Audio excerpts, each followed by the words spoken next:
Good morning all of you. बेटा, आशा करती हूँ कि आप सब घर पर सुरक्षित होंगे, ठीक प्रकार से होंगे। और बेटा, आप सभी खुश रहो, हंसते रहो बेटा। और बेटा, आज हम आगे का पाठ शुरू करने जा रहे हैं। उससे पहले मैं आप लोगों से कुछ कहना चाहती हूँ। यही कह रही हूँ मैं आप लोगों से कि बेटा, आप सभी बच्चे बेटा मन लगाकर पढ़ाई करो। यदि आप मन लगाकर पढ़ाई करोगे तो आपका भविष्य उज्जवल होगा। और बेटा, एक चीज और मैं कहना चाहूंगी कि सभी बच्चे घर पर बेटा अपने पेरेंट्स की हेल्प जरूर किया करो। इससे बेटा उनको भी खुशी होगी और साथ में अपनी मम्मी के साथ बेटा हाथ भी बटाया करो। अगर घर में कोई पौधे रखे हुए हैं तो उनकी देखभाल का जिम्मा आप ले लो बेटा।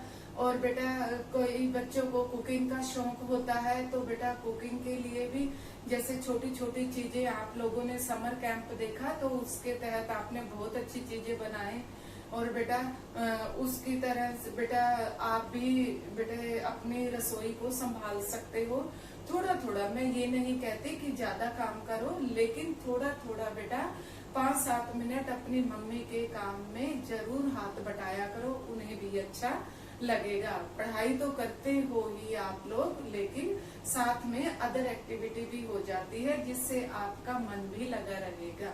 ठीक है बेटा, चलो अब हम चैप्टर शुरू करते हैं। ये स्टडी टाइम है और आपको स्टडी करनी होगी। हाँ जी, तो पहला पहरा मैंने आप लोगों को करवा दिया था। अब बेटा इसी पाठ का दूसरा पहरा मैं करवाने जा रही हूँ। उस दिन जब तुम लौटे थे तो मेरा हृदय किसी अज्ञात आशंका से धड़क उठा था। हाँ जी, यानी कि जिस दिन तुम आए थे तो मेरे हृदय में, मेरे दिल में एक कहीं न कहीं अज्ञात छुपी हुई आशंका थी।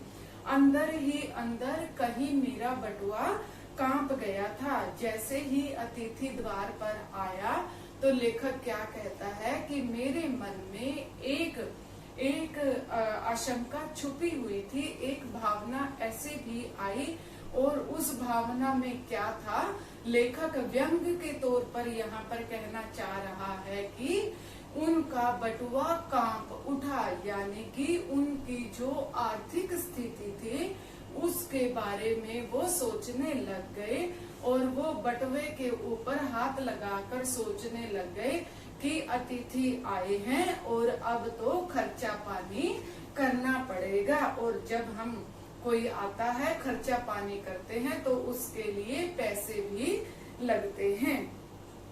इसके बावजूद एक स्नेह भीगी मुस्कुराहट के साथ मैं तुमसे गले मिला था। यहाँ पर लेखक भारतीय संस्कृति की ओर भी इशारा कर रहे हैं कि हमारी संस्कृति कैसी है, अतिथि देवो भव वाली हमारी संस्कृति है। तो लेखक अतिथि को देखकर भावभीनी, यानी कि थोड़ी मंद मीठी मुस्कुराहट के साथ उसको गले लगा लिया था। और मेरी पत्नी ने तुम्हें सादर नमस्ते की थी। तुम्हारे सम्मान में ओ अतिथि, हमने रात को एकाएक मध्य वर्ग के डिनर में बदल दिया था। अब देखो यहाँ पर लेखक क्या कहता है कि अतिथि के सत्कार में लेखक ने क्या किया। लेखक ने एक मध्यम वर्गीय परिवार से लेखक था और उसने क्या किया कि मध्यम वर्गीय परिवार में जब कोई आता है तो 1-2 सब्जी, रायता और मीठा पकवान कोई बनाया जाता है। उसी प्रकार लेखक ने भी ऐसा ही किया। अतिथि के भाव को देखते हुए अतिथि सत्कार किया और ये सारी चीजें प्रस्तुत कर दी। अब देखो, तुम्हें स्मरण होगा यानी कि तुम्हें याद होगा कि 2 सब्जियों और रायते के अलावा हमने मीठा भी बनाया था, यानी कि उन्होंने मीठा व्यंजन भी प्रस्तुत किया था। इस सारे उत्सव और लगन के मूल में एक आशा थी। आशा क्या थी? आशा यह थी कि दूसरे दिन किसी रेल के एक शानदार मेहमानबाजी की छाप अपने हृदय में ले तुम चले जाओगे। यहाँ पर लेखक क्या कहता है कि हमने अपना अतिथि भाव परिपूर्ण रूप से निभाया और हमें ये आशा थी कि आप ये सब जानते हुए, ये सब अतिथि भाव देखते हुए, अतिथि भाव को भोगते हुए तुम बढ़िया तरीके से अपनी विदाई लोगे और हम तुम्हें एक बेटा रेल के डिब्बे में बिठाकर आएंगे और हम जब तुम जाओगे तो हमारे ऊपर तुम्हारी अच्छी भावना रहेगी। तो लेखक ने ये सोचा था, लेकिन ऐसा नहीं हो पाया और आज तो अतिथि का चौथा दिन हो गया था।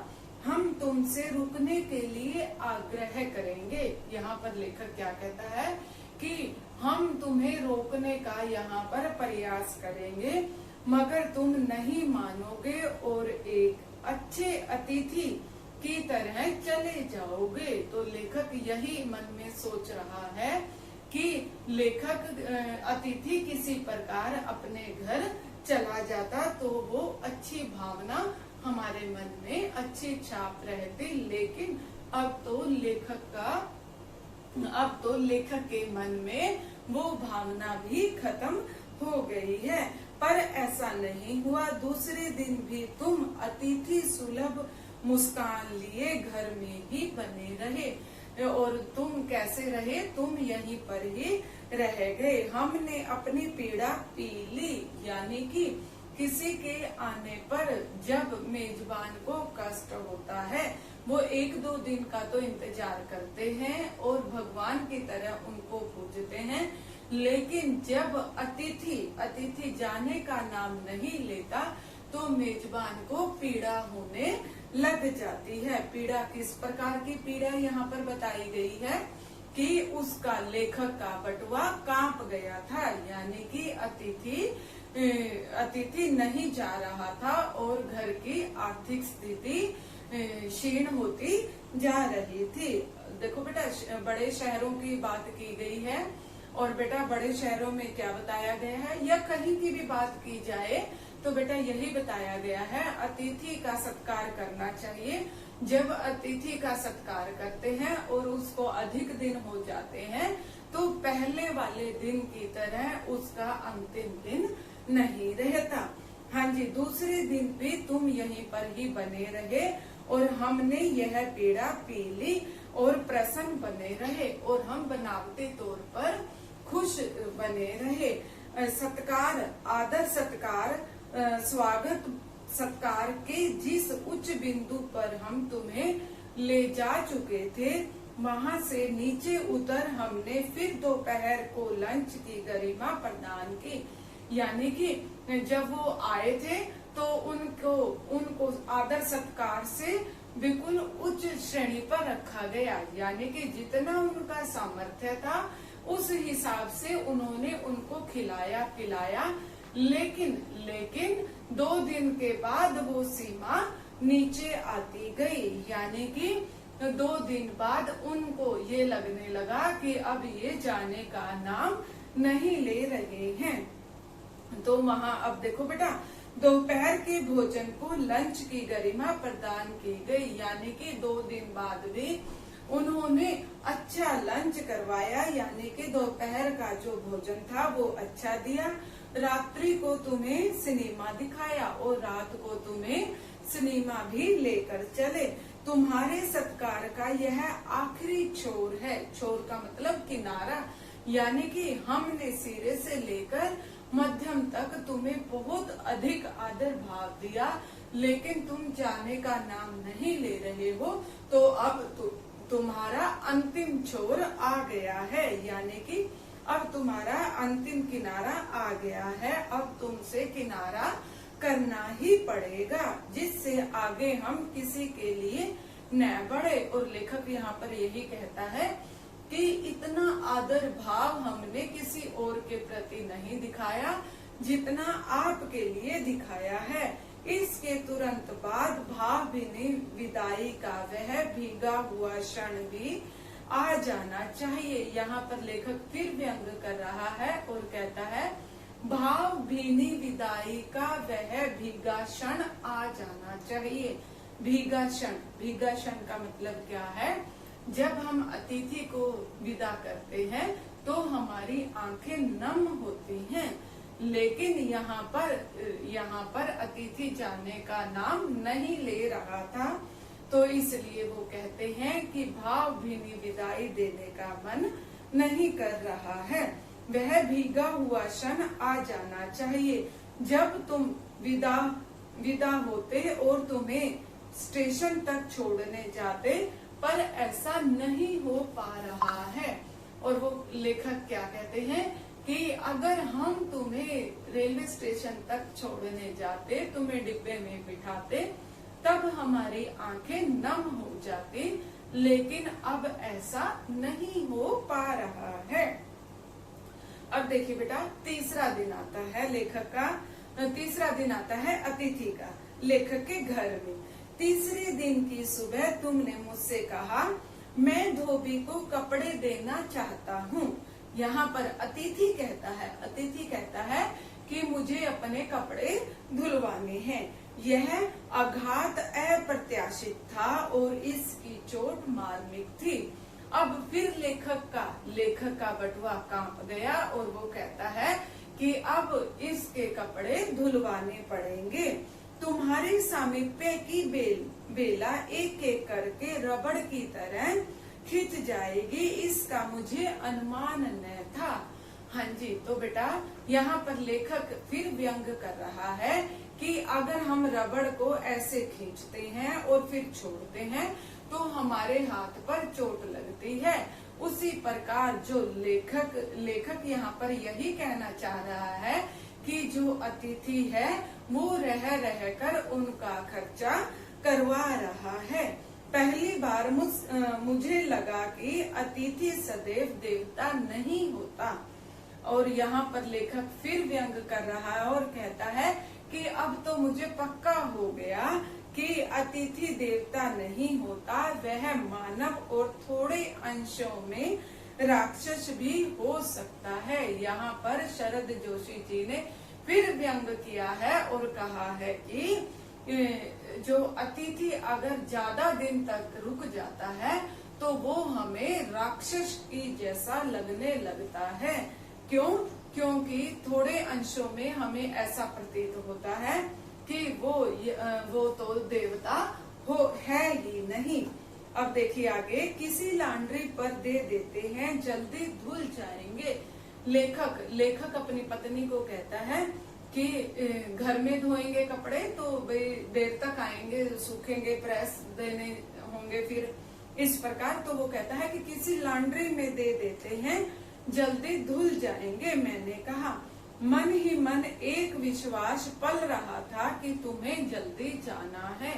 अब लेखक के मन में बार बार ये आ रहा था कि मैं जल्दी से जल्दी इनके कपड़े धुलवा दूं और ये यहाँ से जल्दी से चला जाए। कहाँ है लॉन्ड्री? चलो चलते हैं, मैंने कहा और अपनी सहज बनियान पर औपचारिक कुर्ता डालने लगा। और वो जो अतिथि है वो कहता है कि तुम ऐसा करो कि भाई चलते हैं। वो कहते हैं कि भाई लॉन्ड्री में कपड़े धुलवाने के लिए। तो वो जो अतिथि आए हुए हैं वो बनियान पहने बैठते हैं और फिर वो औपचारिकता का कुर्ता पहनते हैं, यानी कि पतला सा वो कुर्ता पहनकर उनके साथ चल देते हैं। कहाँ जा रहे हैं? पत्नी ने पूछा। इनके कपड़े लॉन्ड्री पर देने, मैंने कहा। मेरी पत्नी की आंखें एकाएक बड़ी हो गई।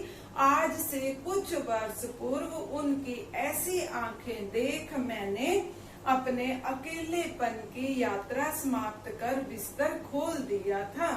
हाँ जी, तो यहाँ पर लेखक क्या कहता है कि भाई जब मैंने ये कहा कि कहाँ जा रहे हो, तो उनकी पत्नी ने पूछा उनसे कि अब कहाँ जा रहे हो, तो वो कहते हैं कि मैं लॉन्ड्री पर इनके कपड़े धुलवाने के लिए जा रहा हूँ तो पत्नी की आंखें एकाएक बड़ी हो गई और उसके मन में भी यही ख्याल आ गया कि अब तो समय आ गया है इनका बिस्तर लपेटने का, यानी कि अब तो समय आ गया है इनको छोड़ने का। पर अब जब वे ही आंखें बड़ी होती हैं तो मन छोटा होने लगता है। वे इस आशंका और भय से बड़ी हुई थी कि अतिथि अधिक दिनों तक ठहरेगा, यानी कि अतिथि अभी और भी दिन रुक पाएगा। ठीक है बच्चों, बेटा आज हमने ये बेटा पहरा कर लिया है, एक पेज और कर लिया है और बेटा कल हम इसको और आगे कंटिन्यू करेंगे। ठीक है बच्चे, हाँ जी, खुश रहो, हंसते रहो, मुस्कुराते रहो बेटा, और आप सभी अपना ध्यान रखना।